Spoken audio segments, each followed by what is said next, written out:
ligawan, pumunta po siya sa bahay, pinakilala ko po siya sa parents ko. Uy, pinakilala sa parents. Tapos? Yun po, sa mga friends ko po kasi wala pong nakakaalam. So, pakilala ko lang po sa kanya, pinsan, kasi ayoko din po na i-judge siya because of his age po. Pinsan mo. Yes. Ang sakit yung para sa isang lalaki kasi mahal na mahal ka niya eh. Alam ni Eric yon na gano'n ang gagawin mo? Hindi po. Paano ba yung senaryo? Paano yung senaryo? Kwento mo sa amin. Yes po, ganito po kasi yun. Hinahatid niya po ako sa school. So, pagpasok ko po ng school, tinanong po ako ng mga friends ko, "Uy, boyfriend mo ba yan?" Sabi ko gano'n. Hindi. Buti naman. Sabi ko gano'n. Ano na feel mo nun, Eric? Hindi, nung pinakilala niya po akong ganun, hindi niya po sinabi pala sa harap ko. Kumbaga, pag umalis na ako, saka siya tatanungin ko, sino yung kasama mo? Saka niya pala ipapakilalang pinsan. Nalaman ko lang po na pinsan pala yung pakilala niya sa akin. Nung time na nag-break na kami, syempre po, namimiss ko, mahal ko, kakamustahin ko siya dun sa mga classmates niya, sa friends niya. Then, chinat ko, tapos, kumusta na si Andrea, ganyan.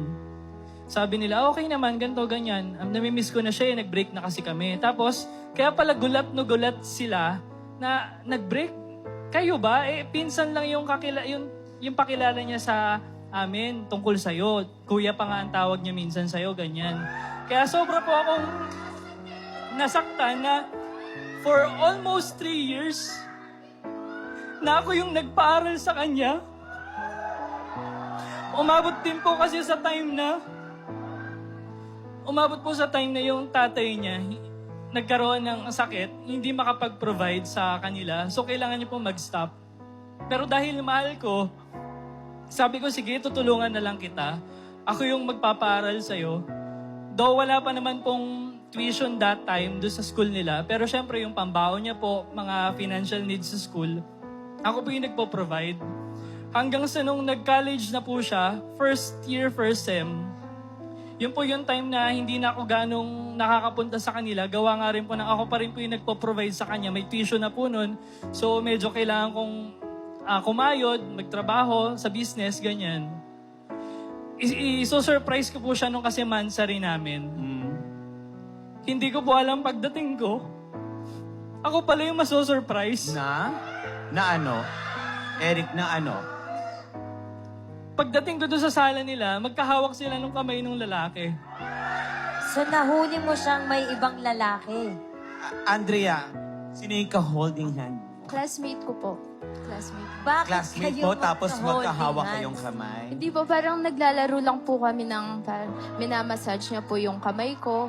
Since yung kamay ko po kasi, pinapawisan. Kasi po, yung course ko, architecture. So, yung kamay ko po, nanginginig pag nagda-drawing. Kailangan niya pong ma-relax after. Pero nung ano ba, nung na-surprise siya, kayo pa ba nun?